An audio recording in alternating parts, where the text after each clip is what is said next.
Hello, everybody, and welcome to the Trade Talks Live. I'm Roger Wakefield, and as you can see, if you were here the other day, we already warned you, we are not in the studio today. This is a little bit different.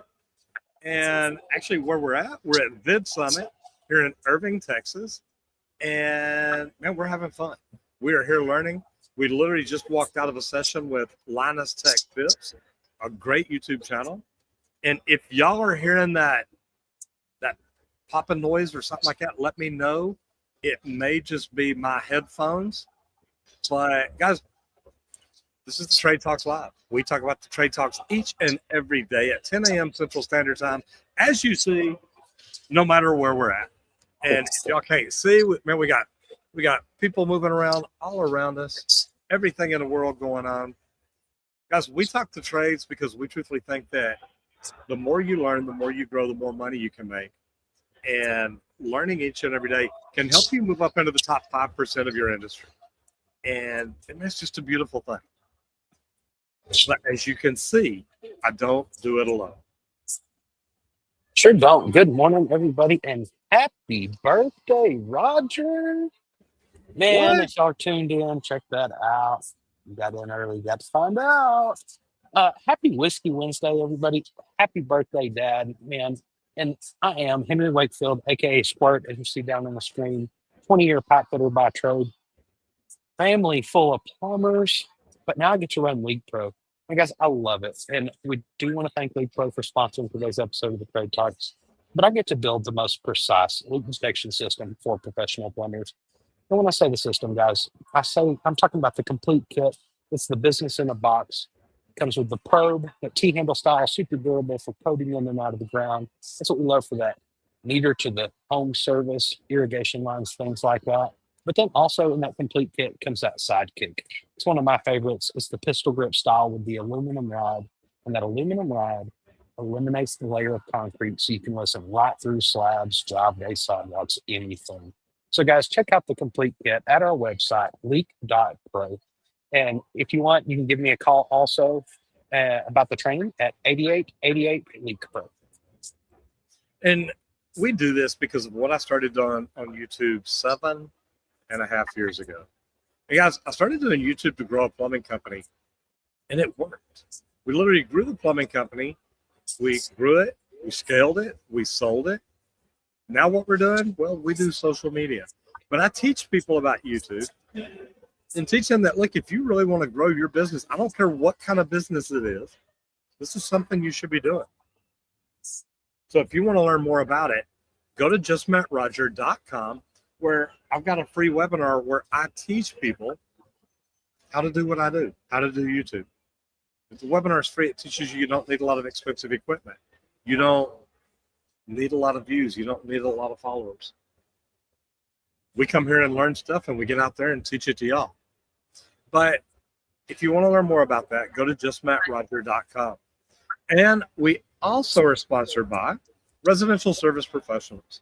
If you want to join a best practice group that's going to help you build the company you want to build, not just build another company for them, check out residentialserviceprofessionals.com. It's a business operating system that's going to give you everything you need to free you up. That way you've got more time. You're making more money, and now you can actually spend more time working on your business, not in your business. So if you want to learn more about that, go check it out at residentialserviceprofessionals.com. And it looks like we have Mr. Matt McDonough in the house. Matt says, Mr. Miyagi of Plumbing and Virgin Leak Whisper, or Viking Leak Whisper. I can't see very good. I got the sun over here. But what's up, brothers? Happy Whiskey Wednesday. Happy birthday, sir. Thank you so much. Have a stiff drink to make the trades great again. I like the way that sounds. And Rob STC says, hello, sir. 5th generation plumber. Love the content. Brother, we have fun what we do. Thank you so much. Plumber in a Trade says, good morning, gentlemen. Today, our tests for me, math and code. Also learning about the plumber's best friend, wet venting. Yeah. Wet venting can be a great thing. And then Matt McDonough says, go LeakPro and Roger Wakefield Plumbing Education. Guys, make sure you like and subscribe. So we're going to go ahead and jump right over into the national news because big energy news today out of Washington, D.C. The Department of Energy just announced a $500 million funding push. Now, guys, this is to expand electric vehicle charging, getting more stations all across rural America. The goal's easy. Connect the dots between small towns and the highway EV networks we've been seeing pop up in major metropolitan areas. You guys, EV chargers are big. One of the big sponsors here, I'll see if I can turn my camera. I don't know if you can see down there. Yeah, there you go. There's the Hummer EV, and right in front of it, they've got the Silverado. Lots of cool things going on. Ooh, but the neat things about it is, let me hit my buttons. There we go. Guys, they're one of the sponsors here at Vid Summit. So they're doing some cool stuff, and we're getting to hear a lot about it. So, man, I just love coming to events like this. If you don't go to conferences, you don't go to events, you should. But now back to the EV charging station. This program falls under the new NEVI initiative, the National Electric Vehicle Infrastructure Program, and it is set to fund more than 25,000 new charging ports nationwide. What does that mean for the trades? Huge opportunities for electrical contractors, civil crews, and general builders that handle trenching, concrete pads, conduit, all kinds of stuff like that. The interesting part is that most of the work is headed for areas that do not have the infrastructure yet. Guys, this is going to be a lot of great work getting things set up and ready. But now also the smaller contractors will get a fair shot at working on some of this stuff. So if you've got electrical experience, utility coordination skills, or the DOT, the Department of Transportation familiarity, this is a market worth tracking closely. And it's not just about charging cars, it's about charging up the local economy. Already, we've been talking about charging stations for freaking ever. Man, we have, because one of my major complaints always is they don't go far enough. They don't go enough miles. Wait, no.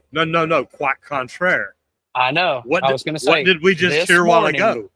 This morning, guys, I just heard with this Silverado down there, I believe they said 579 miles on one charge. Freaking that makes sense crazy to me. That's it. It's finally be able to compete in my eyes because that's worth it. That can actually get me a good run because whenever I travel, I like to drive long distance. I like to cruise across the country. Why not? It's out there to be seen. The only way to do it is have a vehicle that can go far enough. And I love that they're going to promoting these EV chargers in the rural locations because if you do have an EV and it can't go that 579 miles, you're going to need a charging station for your normal ones that only go 250 or whatever it is. So I love to see that we're helping with the charging stations and the vehicles are getting better to go further. So, and they actually become a possibility in my world before long, you know? I love that because, and Julie's in here. We had actually looked at a Tesla about 5 or 6 years ago because she was having to go to Houston a lot because of another business that we own. And it's just like, it was 250 miles and you're going 250 miles. It's like, yeah, I don't want to know that I'm pulling in on, well, not fumes, but pulling in on sparks. So anyway, that's why we didn't do that at the time. It looked like a great opportunity, but we didn't. Julie says, happy birthday, Roger. Thank you very much. Julie says, conferences are a great way to not only learn, but also meet cool people. Completely agree with you there. Helping Hands Handyman, welcome to the show, says, good morning, fellas. Was absent yesterday due to some scheduling. We made it, but you're here today. That's what it's all about. Happy birthday, Mr. Wakefield. Absolutely. Let's go. Thank you very much. And Matt says, hello, Julie. Squirt. Bottom line, financial buffers. How Man, is it? this is important. Yeah, it's hard to do, but once you get there, you're in good shape. That's it. And like, this is funny because it makes me think back to my apprenticeship. If you've seen this channel before, you know I always chose the old grumpy guy on the job. But they were always telling me, man, look, even with your personal finances, not talking business yet, you want to have 3 to 6 months coverage. Look, if you can pay your next month's bills and that's in the banks, that's your honey egg pot, it's going to save your day sometime if a layoff comes, if a job just shuts down, if 9/11 happens and they just close all the job sites. I remember those days. I lost my job the day I was going to have a baby. It was freaking crazy. But you've got to maintain 3 to 6 months of overhead reserves. That way you can keep your doors open. And if disaster happens, something goes wrong, you've got some coverage to keep your doors going. So I really do want to shift gears here into your money management of your business. Okay. And in construction, I've known it for years and learned it more in the office. Cash flow is key when it comes to construction work, guys. You've got to be able to get your materials to put that job in to get paid for doing all the work. So one of the smartest moves a business can make is maintain 3 to 6 months of overhead reserves. And you're going to have to figure out what that cost is. That's what many will do in my business anyway, just to figure out the true exact cost of this portion. Because you've got to know, what does it take to keep the business open for an extra 3 to 6 months? If everything gets cut and there's no revenue coming in, can you do it? Can you survive to get through the end to keep those doors open? Because, guys, this really is the difference between sleeping at night or stressing every single Friday. Because once you get there, the weight it really does come off your shoulder some, and it gives you some cushion room, as I like to call it. But you never know when a big job is going to stall out. Maybe a permit delayed that hold that job up. Slow payments on the owner's loan to the GC to the because you don't get paid till they get paid. They're not getting paid right now. Something happened. Can you cover that? Because that I've seen a lot of companies go under because of stuff like that. Because this job got hung up for too long, they ended up paying everything out and had nothing to keep anything going, so they had to close the door. It's off the bankruptcy or vacancy. You've got to be prepared for it. And guys, here's how pros do it. Automatically move a percentage of every deposit into that reserve account. Okay. If it's set into it, it instantly goes into its own space. Treat it like that non-negotiable bill. There's nobody ever gets to question this percent. This percent goes into this account and it doesn't get touched. It is our emergency funds. And those are so important to have it. Because you don't. The reason you want to separate them so they don't accidentally get spent. That is specific allocated money for emergency pull shoot. Here's your rip cord. Boom. Here's the money to cover all the bills and keep the doors open.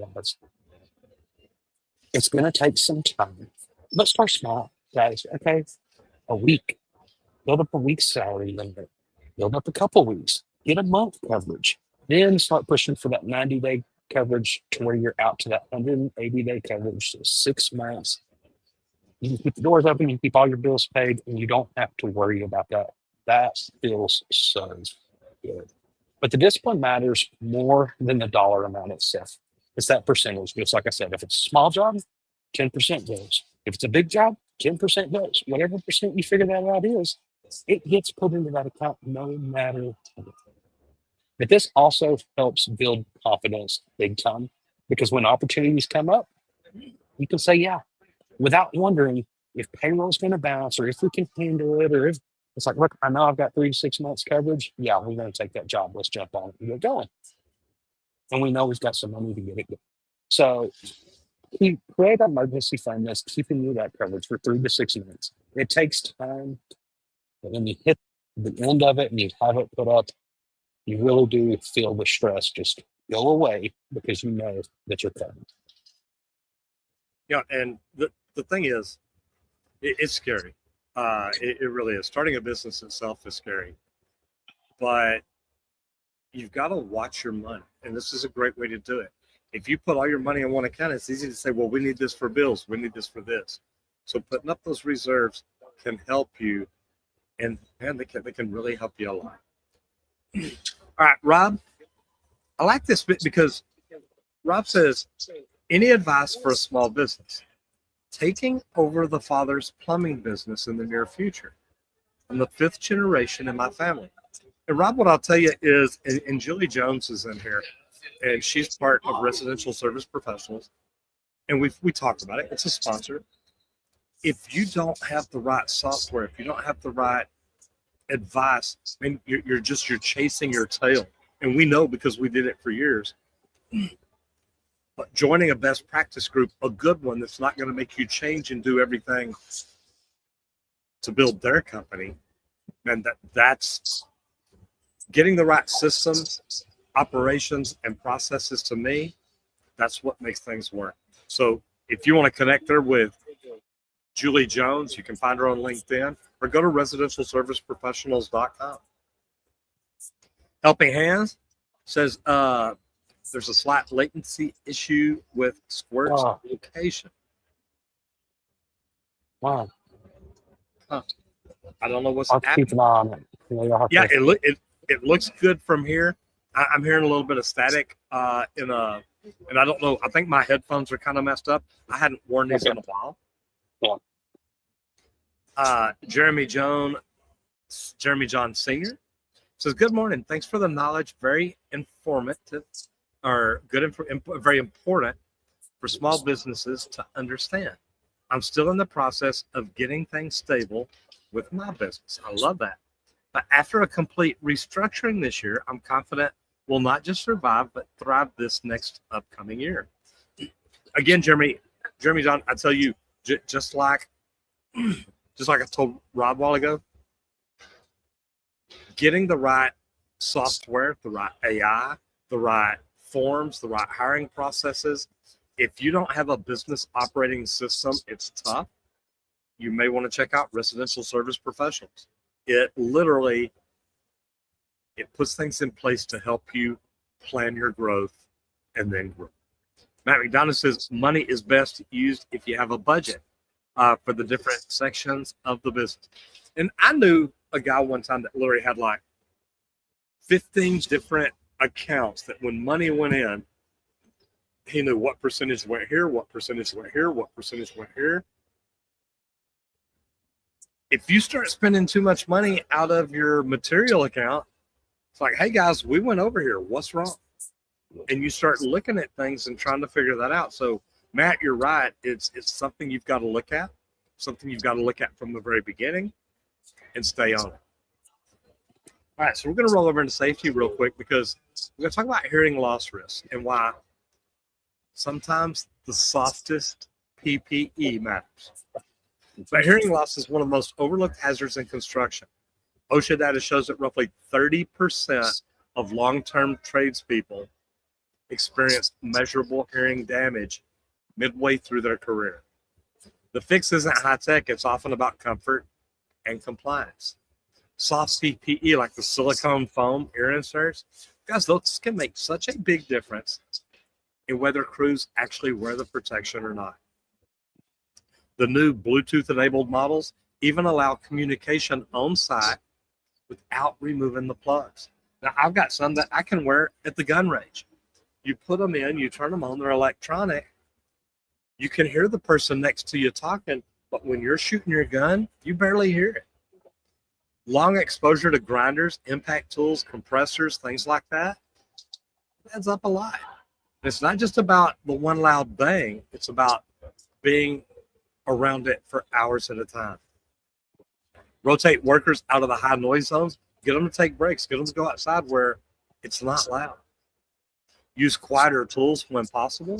And invest in annual hearing checks, which is something, man, I wished I'd have done a long time ago. The bottom line is if you can't hear your grandkids someday, it's not worth saving a few dollars. And literally, Randy, I used to have the ones that had the plastic cord between them. I'd tie them to my hard hat. But I also made sure that, on my dresser at home, there were always hearing the earplugs. Earplugs. Yeah. Yeah.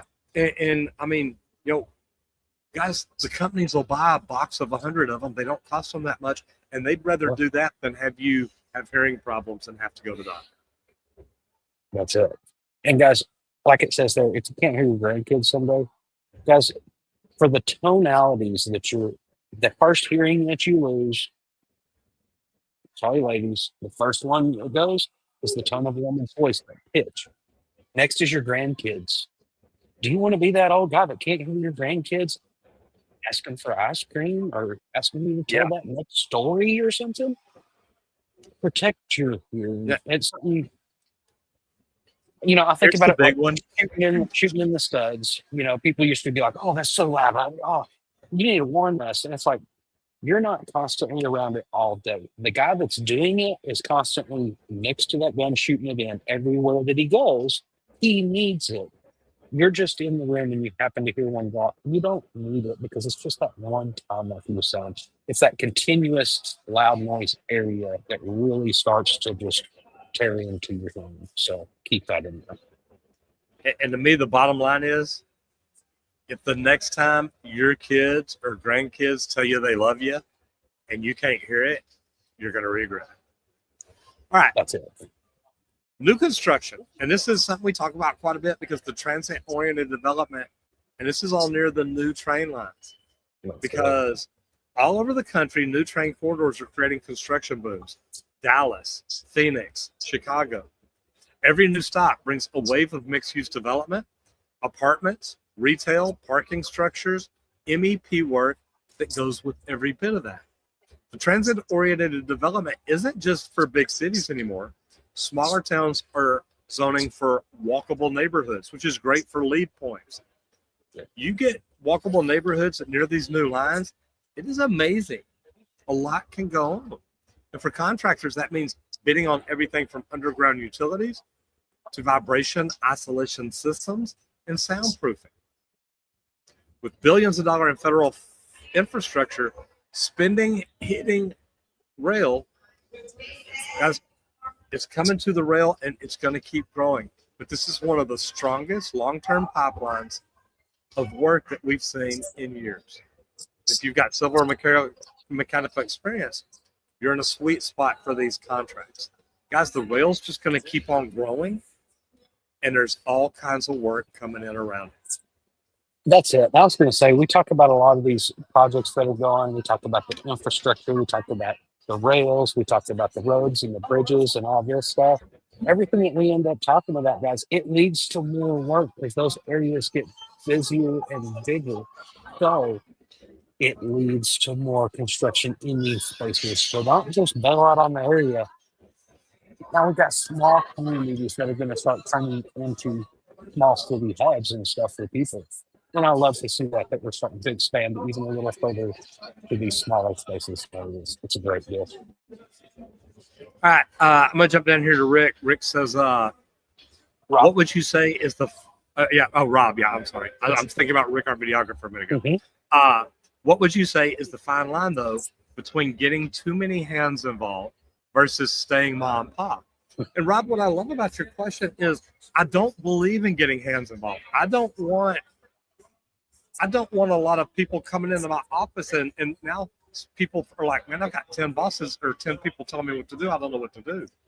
What I love about best practice groups, Rob, what I love about residential service professionals is you get a coach, you get a consultant, you get a trainer, you get other people that you can talk to, and it helps you build the company you want to build. And that's exactly what it is. And Julie says, exciting to take over. Go ahead. And the other side of that question is, what is your goal? Do you want to be a large company or do you want to be a small mom and pop company? That's more on what you actually want your company to become and grow into, on if you want to limit the growth to just X amount, or if you want to be able to grow and expand to even more trucks and vans on the road. It's kind of what's your goal. Yeah, but I don't think that joining a group and learning to do things, that doesn't necessarily take you away from, you can be a mom and pop company and still do things right and make more money. And at the end of the day, if you're doing things right, it's easier to grow if you want to, but you've got to get those systems, operations, and procedures done to make that happen. That's it. So Julie says it's exciting to take over a company, but reviewing what's working and where improvements can be made will be important for you as the leader. That's what it's all about. Helping Hands Handyman says definitely need a pair of those bad boys. Yes. Says, okay, fellas, have a blessed day out there and see you tomorrow.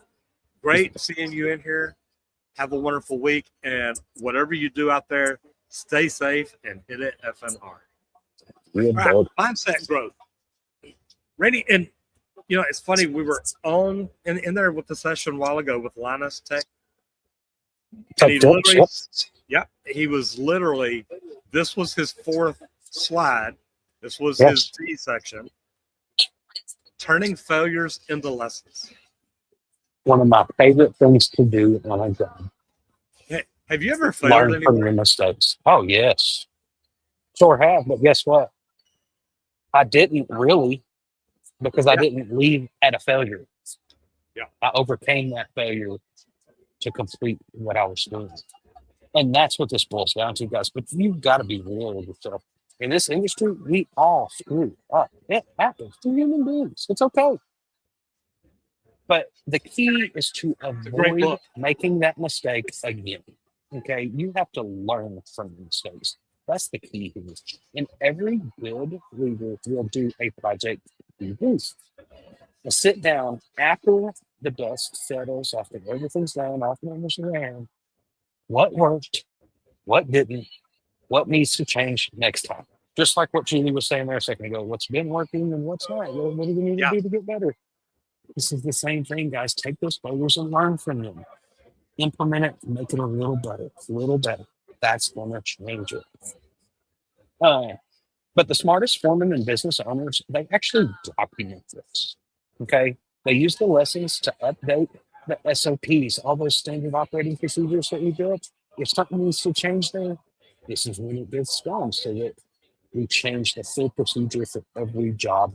If you need to change something in the training because there's something completely new that you weren't aware of, let's add that into the training segment so that everybody is aware of this and they know about it. Add it to your checklist. If you're a service company and you find out some extra step, add it to everybody's checklist so that every one of your techs is doing the same thing and nobody misses that mistake, that issue, that fail, whatever it is, the thing that got overlooked. It's not about blaming them. This is about building stronger teams through that transparency, being clear so that we all learn from each other's mistakes. It's one of my favorite things doing the job is I'd screw up. Wait, what happened? How did we do this? This was a big setback. What did I overlook? Oh, it was this little thing. Holy crap. Guys, don't get tricked on this. And I've got the other guys and tell them because I don't want us to lose production over the same thing.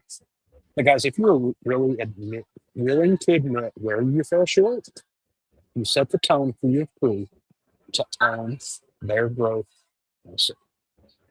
and set that example because it earned me a lot of respect. They're like, dude, like you ain't scared to own your screw ups. And it's like, no, I want all of y'all to learn from my screw up. I don't want to. And if you have one, tell me because I don't want to do the same screw ups you just did. We learn from each other, pass it in, and spread it. And we do. And the thing is, look, we all make mistakes. And if you make a mistake in the field, that's why Randy talks all the time about working with the grumpy old men.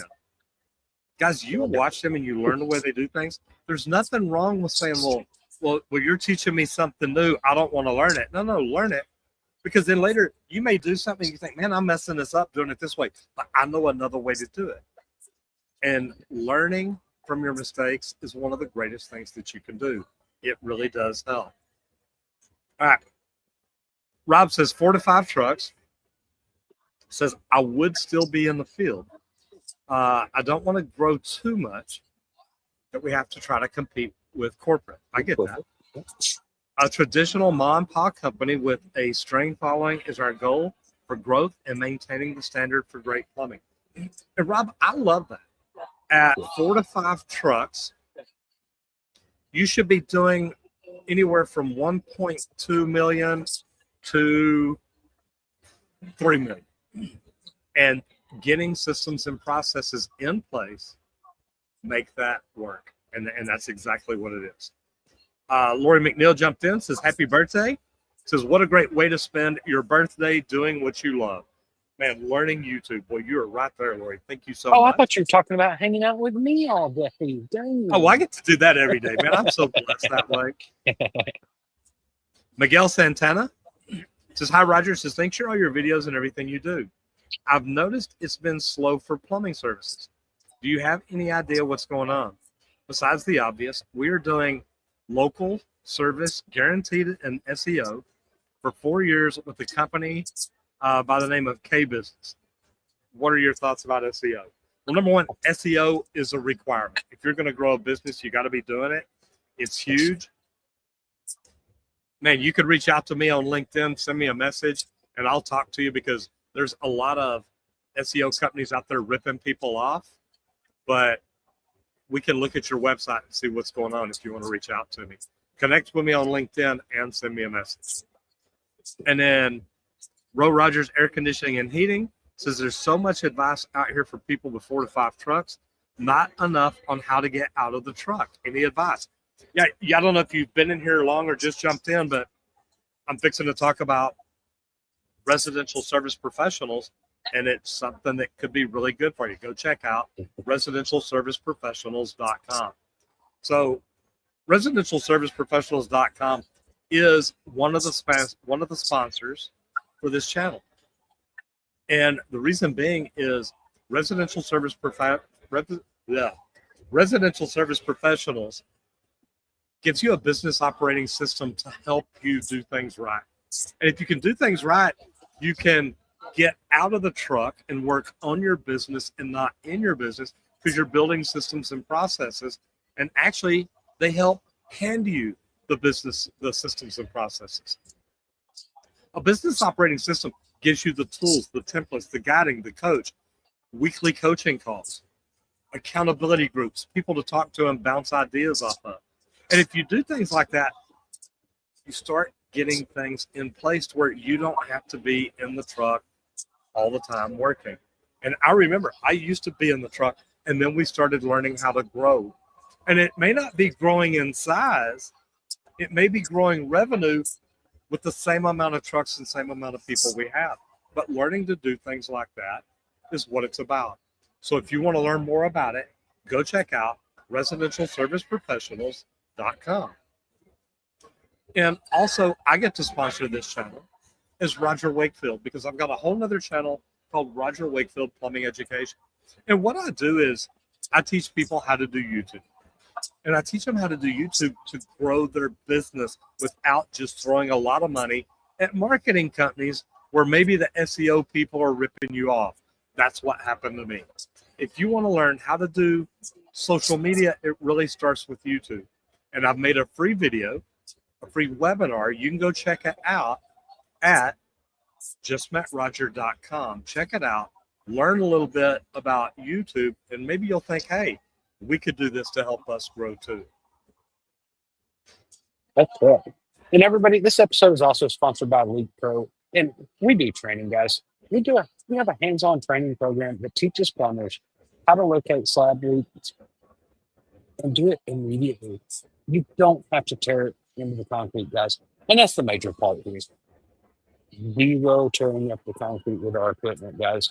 But I actually offer a 2-day in-person training just outside of Dallas, Texas, where you can come spend a couple days with me. I'll teach you how to locate the lines, pinpoint locate leaks under a slab, even outside of a slab. Also, how to determine where a sewage system leaking often not clean out outside of the home, guys. If this interests you, give me a call at 8888 LeakPro. You can check out the complete kit at our website, leak.pro, or just visit leak.pro and book me for a Zoom call so we can actually discuss this.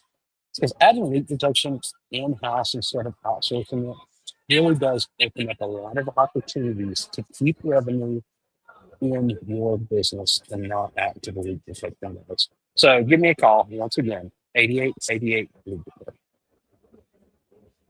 All right, Randy, all trades, conflict resolution. Now, you've been out in the field, and there is conflict out in the field. There's always conflicting feelings. Like, and sometimes it's just a bad day. Sometimes there's actual reason for it. You don't ever know what it's going to be, but every job site has tension, guys. Plumbers versus electrician, HVAC guys versus the drywall. It's a thing. But guys, the best foremen know how to coordinate to clear that conflict. You don't put the plumber and the electrician in the same room at the same time trying to do something. No. Put them in opposite ends of the corridor if you can. So they don't even You run do. into each other during the day. Okay? That's how you prevent conflict the best way. But guess what? We understand they both got to hit that porta john out there and they're going to get into it on the way for some reason. It's fun. It's part of it. But if you actually start with a pre-task plan move, everybody agrees on where their work begins and ends. It eliminates the "that's not my job" moments. Which means do they know everywhere that they've got to do the studs right? Or you going to have to walk with that log out? Are they going to cut the sheetrock right and leave your openings for your duct or not? Do you get to install first? What is the plan? If you make the plan and plan that work and work that plan, the jobs go smoothly. But if you really do need to document the layout zones, mark everything early so that everybody knows where everybody's at. It's one of my first major things I did in the mechanical room. It's like, look, I want to lay out as much pop as we possibly can. Why? Because I need everybody to know where our systems are. So when they come in and they see something there, they're like, oh, hey, what elevation is this? Because here's where I'm at. Who do we need to go in first? It's easy, guys. Chain of command also matters here, though. One lead per trade reports to that superintendent. One lead per trade. That way, communication flows fast, not sideways from a whole bunch of other people, and we got to really figure out who have the right information. Okay, but when things do get heated, sometimes you are going to have to step away. You're going to have to cool down, and you're going to have to actually fix the process, not the person.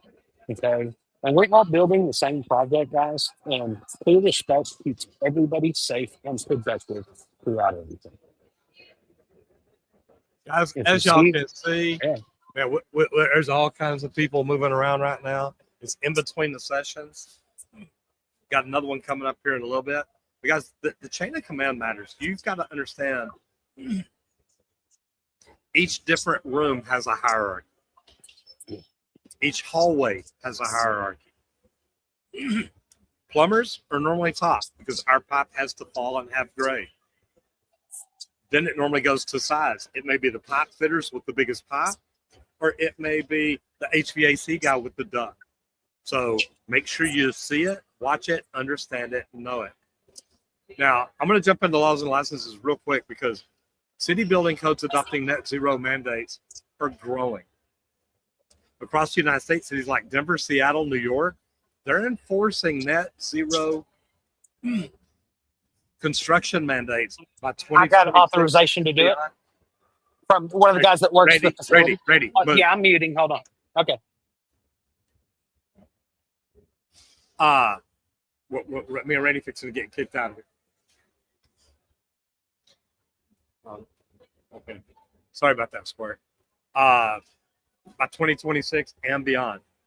That means new builds must offset minimized carbon output through design. Think solar. Think solar integration with HVAC efficiency and smarter controls. MEP contractors. For MEP, this is huge. Mechanical specs are changing to require heat pumps, variable systems, and smart thermostats. Plumbers and electricians are adopting too with gray water reuse and energy monitoring. If you're not tracking these local codes now, you'll get blindsided, and at bid time, the moment to start getting ready and looking at all this, guys, LEED is big. LEED is going on. And guys, I've been doing LEED for years. I got LEED certified in 2009. It's worth getting in and checking out. And me and Randy talk about net zero all the time. We want to build net zero. It's unique. But guys, this is the future, and it's going to save us all a ton of money. Now, Randy, we talk about, I'm going to roll right into business training because We talk about video modules and short training modules. And I'm going to say this funny, but you younger kids learn that one. Yeah. So, I mean, definitely so. It's okay. Because instead of getting that binder, send me a list of links of some videos that I can watch and fly through it, learn as quick as I want. Some people read fast, some people read slow. Guess what? I can play the video at whatever speed I want to learn at. Yeah. I run some audiobooks way faster because they read slow. That's fine. I love being able to make that adjustment myself. But if you actually record your own text performing tasks, whether that's soldering, diagnostic testing, setup and tear down of things, store the clips on an internal drive or an iCloud one that you can send out the links to or something like that. But you want to have those videos where you can send them. And it's going to be short videos, like 3 to 5 minutes, if that long. If it's something that can be taught in 60 seconds, use 60 seconds. Don't make it a 3 to 5 minute video just because. But that's easier to retain than standardizing actually standardize how your company does stuff than to hand out that binder and go, here, you need to read this. This is exactly how we do everything that we do. Have some videos. It's another way. Have both. There's nothing wrong with both. I love doing that too, where I'm actually reading it and listening, and that makes me learn faster and retain more rich facts. But something you can do as a pro tip here, you can add QR codes to your binders if you want that link directly to those videos. Instead of actually dropping, have QR codes there and expand the phone real quick. Have QR codes on the tools that link to a safety video about that tool. The right setup, the right teardown. You know, the core drill. Okay, here's how we use our core drilling machine. Here's the things that we check. We always drill a pilot hole. Why? Because we want to verify where we are core drilling a hole. Make some of these SOPs out there that are easy to follow. And if you have that training video, any tech can scan, refresh their memory, find the job site really quick. It's not just modern, guys. This is scalable because if you're creating that system with outlines, it's going to outlive all of your turnover rates. You're going to have the same thing to handle that next person that's going to be able to watch the videos and learn exactly the way that first person did.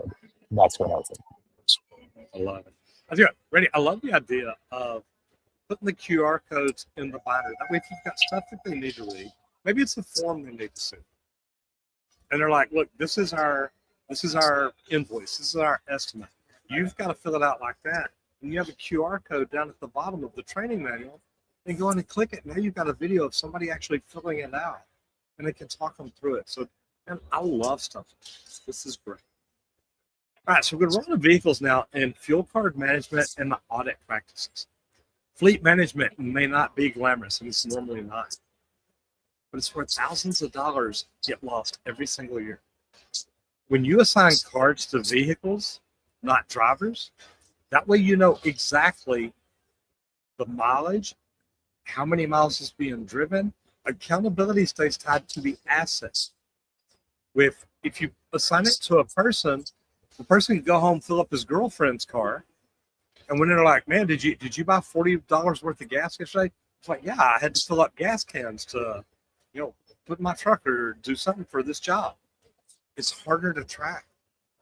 But you use audit software that flags after hours fuel ups or excessive fuel ups. Track the miles. Compare usage per truck. Sudden changes often point to theft or inefficiency. Integrate your card program with GPS tracking for a full picture of the costs versus the mileage. The goal is not to police your team here. The goal is to tighten operations and protect your profits. It's like we're talking about a while ago. Rob's got 4 to 5 trucks. And if you got 4 to 5 trucks and you got one person buying an extra tank of gas a week, that could be $5,000 a year. So stuff like that adds up. And it's kind of tough because keeping an eye on everything, keeping an eye on every aspect all the way through the company, it's really hard to do. How you doing? Hey, Randy, you see his walk Yeah, by? Dimitri. Yeah, we talk about him all the time. So it is. So, the funny thing is, About to in a minute. Oh my god, oh, are that's we? Oh, great. hilarious. Yeah, if you can still Oh, see here. I know where he went. Yeah, he's in the can. Oh, is he? Yeah, yeah. You go For ahead and sure. talk about fuels in a minute. I'll text him, tell him to come back over here. Well, and I was going to say, like, how about this fuel here? The fuel cards. This is something that was big in my industry because I was a pipe fitter when I became a superintendent. I had a fuel card for the truck itself. I also had a fuel card for me to fill gas cans to be able to fill the welding machines. And that's why this can get, well, a lot of people can sneak a lot of things through here if they really want to. And that's why you got to keep an eye on the fleet management because you want things to automatically track and follow and register what's going on out there. Was the guy filling up a bunch of extra gas cans for his mower at home? Maybe, and you're going to have to get an idea of how many welds are going on to a job, things like that, to have an idea of how much that welding machine is going to be running also. That's digging down to the super nitty gritty, but you really do have to come up with a good way to manage the fleet and fuel cost because sometimes, do you let your guys grab waters at the gas station? Do they have a card to get that? Well, it's easy to add a cup of coffee with it. You got to keep an eye on the things, check the receipts, things like that. Make sure you guys are purchasing the right things and they know the limitations of what they can and can't purchase. So I think that's what it is. You also want to track miles per gallons, things like that. You can have it check if they're doing an after hours fill up or something. Okay, well, was it 2 hours after their job? Because what happened? Why didn't they get home? What was going on? And maybe there's a reason. Maybe there is something. I'm not sure. But it's always worth looking into, guys. Set up something so you can actually track this. And it's all here. It's not to police your teams. It's to tighten operations to actually protect the profits for the company so that we can all keep getting checks for longer if the doors can stay open. And that's the big part of business is we're always worried about closing for some reason. So definitely trying to do some things. Randy, and I don't know what it costs in electricity to charge a vehicle, but I was wondering if people charge vehicles at home, do they get paid for it? By the company. No, I wouldn't think so. Well, if we're talking about maybe if you got to track it, yeah. Tracking the dollar spending, man, I would literally be looking at my charger, check my meter, do something, and say, "Hey, look, well, I that's true. Charging it up at my house, but I'm having to do it every night." I was gonna say the other day on the team, we were talking about that a few weeks back. The calculation that I have, the most recent one, says it's $1.41 a gallon electricity to charge your vehicle. The equivalency, I don't know which car, which vehicle, how far, anything like that. I have no clue. But it was $1.41. I remember that. It's 1.414. So that's why that sticks out so much in mind. But that would be a good question is if you were to charge your vehicle at home and they went all EV, is that something that you have to take to the shop every day for the charge there, or can you track and get reimbursed accordingly? That's a good point. Okay, so I just Googled it. Charging an electric car can cost $3 to over $30 for a full charge. Okay. Yep. So if I'm running my vehicle 250 miles a day and it's costing me $30 a day to fill it up, I want $150 a day to pay my electric bill. Yeah, I mean, I get it. Because the fuel equivalency, like I was trying to think of my truck and everything, like it's great the affordability, but you're absolutely right. Is if I'm driving at home every night and I'm plugging it into my electricity, and I wonder if I'd have to look at the chargers and see if they have it to where we can do it or not. Hey there. Okay, so we're to the point where we're rolling the media spotlight, and we do this every day. And it just so happens that it's Wednesday, and we're talking about roofing insights. Now, today's spotlight. That's what it is. Led by this guy right here, Dmitry Lipinski. Hey guys. One of the most outspoken voices in the roofing industry. He's known for brutally being honest, product reviews, real contractor stories, and business coaching that actually applies to the field. What sets him apart is transparency. He calls out scams, he promotes best practices, and he shares strategies that help both roofers and other trades scale smarter. If you want to learn how to grow your presence and see how honest content builds trust, make sure you follow his channel. Now, Randy, Dimitri can't hear you, but you're going through his stats, looking at his numbers. But Dimitri, and this is my microphone, so you're good. Why did you start doing Roofing Insights? Because I ran into you at this conference 7 years ago. And you saw my shirt. You're like, you're a plumber. I'm a roofer. We started talking. And, man, I started watching you, and you're great at what you do. Thank you. What made you want to start doing YouTube? So my first YouTube channel was for my roofing company, and that was the YouTube channel at the time. And I had to split the content because some of the content that I was putting for my roofing channel was more for roofers than for the homeowners. And I did not want my homeowners to know it. Like, actually, it was one phone call with the home advisor rep. Was not a nice call, so I confronted them about lying to me. I uploaded the phone call, and contractors loved it, saying they had the same experience. But I've read some comments, and some people made a point. Dimitri, do you think a homeowner cares about your dispute with a home advisor? And it was a great point. It was a good content, but the wrong channel. And I said, you know what? I'll split the channels. I'll do one channel just for roofers, and my roofing, Stormwood Roofing company YouTube channel will just do content for the homeowners. And that's how I split the channels. And at that time, I had 1,500 subs on my roofing company channel. And it took me a little bit, almost 2 years to outgrow channel for the contractors over my consumer channel. But after 2 years, it started taking off. And now it's 145,000 members, subscribers. So it took off. Hey, you've been doing great. One of my favorite videos is still where you bought all the extension ladders, you laid them up against a high wall, you're walking up against them carrying kettlebells. Yeah, man, I love your product review. I love the way you do stuff. And this is something we do every day. We pick a different trades channel. We go through and scroll it. And guys, this was not planned. While we were talking about vehicles, I saw Dimitri walk by and hollered at him. And I asked Randy, because Randy's sitting over there. I said, Randy, did you see how that was? He said, yeah, it's Dimitri. He said, we're going to be talking about him here in just a minute. So I texted him and said, hey, come back over here.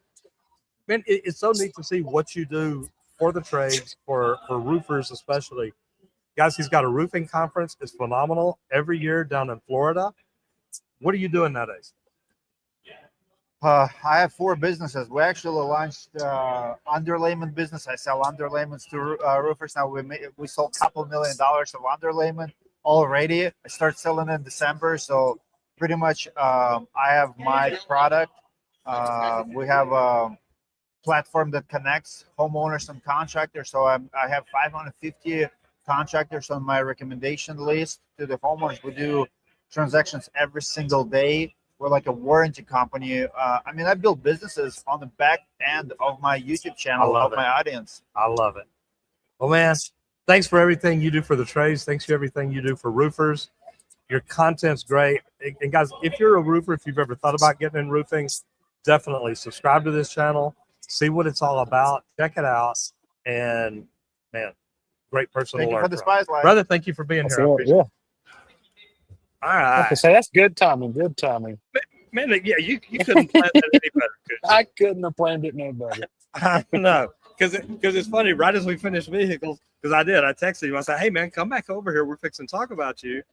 And as soon as we were finishing vehicles, he came walking up. I'm like, "Okay, come on." Good deal. That's good. That's awesome, man. Man, that's great. You can't beat. Yep. Okay, best practices. Now, leadership habits that compound. And man, I'm gonna let you cover this one, Stuart. So, since it's Dad's birthday, let's talk about leadership habits that compound over time. Because man, you've compounded. Yeah, we have. And he always says, you don't rise to the occasion, you fall to the level of your training. Okay. And that's what best practices are, guys. Daily habits that define your long term success. Okay. Whether it's reviewing safety at the day's end, it's checking in with your apprentices, tracking your KPIs every week, consistency compounds. How long have you been doing YouTube? It 7.5 compounds, years, baby. guys. Yep, it adds That's up. it. Business, it compounds. Plumbing, it compounded. He can do things a lot quicker now than he was able to 35 years ago. Maybe not physically, but mentally. And that experience shows it does compound, guys. But that's what actually separates tradespeople who work hard from leaders who build legacies. So, happy birthday, Dad. Here's to everybody out there that's actually sharpening tools, your systems, and your minds. So, every single day, check out residential service professionals. I love it, Square, and thank you. That's pretty cool because look, I mean, you get to see what all we do. Yep. And like Dimitri talks about, I build a lot of businesses off the back end of YouTube. So do we. We teach people how to do YouTube. We teach coaches and consultants and trainers and stuff like that. We also get to teach tradespeople that want to learn to be a better tradesman. Maybe they're not even in the trades yet. They want to get in the trades. They want to start their own business. They want to grow their business using social media. There's so many different things to do that make it work. And those are the kind of things that Julie and I have helped put together in Residential Service Professionals. So if you want a business operating system that's going to teach you how to do things right, it's going to give you the AI tools to help free time up, and it's going to teach you how to track your KPIs, what we just talked about here, each and every day at the push of a button. Check out residentialserviceprofessionals.com. And guys, I also get to be a sponsor of that, and Residential Service Professionals is too. But I get to be a sponsor because of what I started doing on YouTube 7.5 years ago. You heard Dimitri talking. I ran into him at the conference that I went to, and when I went to it, I had 117 subs. Because I remember telling a lady, saw my shirt, said plumbing. She said, "Oh my God, how many subs do you have?" I said, 117. She said, "Oh my God, 117,000 subs for a plumbing company?" And I'm like, no, I'm sorry. I've got 117 subs. I now see her normally at this conference almost every year. And I hadn't seen her here in Dallas this year yet. But the Snow Dogs, man, that's what it's all about. That's what her channel's about. She's got like 3 or 4 million subs. But we always stop and hug each other. Her and her husband both are great people. And they're like, "Roger, you're our favorite story here." And it goes back to them. Because you can start doing YouTube to grow your business. And then you learn to do YouTube. And then it expands out beyond YouTube to social media. I'm almost as big on TikTok as I am on YouTube. Guys, if you want to learn how to do YouTube, I made a free webinar to help you get started. Go to justmattroger.com, check it out, and then let me know what you think. That's it. And everybody, we'd also like to thank LeakPro for sponsoring today's episode of the Trade Talks, where we build the most precise leak detection system for professional plumbers. And guys, when I say the system, I'm talking about the complete kit. It comes with both pieces of equipment that we build. It's what I call the business in a box. It's everything you need to get going. It's got that probe for that outdoor leaks, that meter to the home service, anything in the yard, irrigation lines, stuff like that. But then it also comes with that sidekick, pistol grip style with an aluminum rod. It eliminates the layer of concrete so you can listen right through a slab, drive over the sidewalk, guys. Check out the complete kit at our website, leak.pro. But don't just settle on the equipment. Give me a call because I offer a 2-day in-person training just outside of Dallas, Texas. And I'll teach you how to locate lines, pinpoint locate leaks under a slab, outside of a slab, even how to figure out where a sewer system is leaking, often to clean that outside of the home. If this interests you, give me a call at 8888 LeakPro. I'd be happy to talk about the equipment or the training and how we can address to your list of services. I love it. Okay, Rob says, Army veteran also. where SOPs are fundamental to having a well-oiled business. Amen, brother. Create the standards, teach the standards, and maintain the standards. And I love this because this, to me, Rob, that's part what when Julie and I were looking at putting this together, it's about, look, how do we build systems and processes that work for people and do the work for them?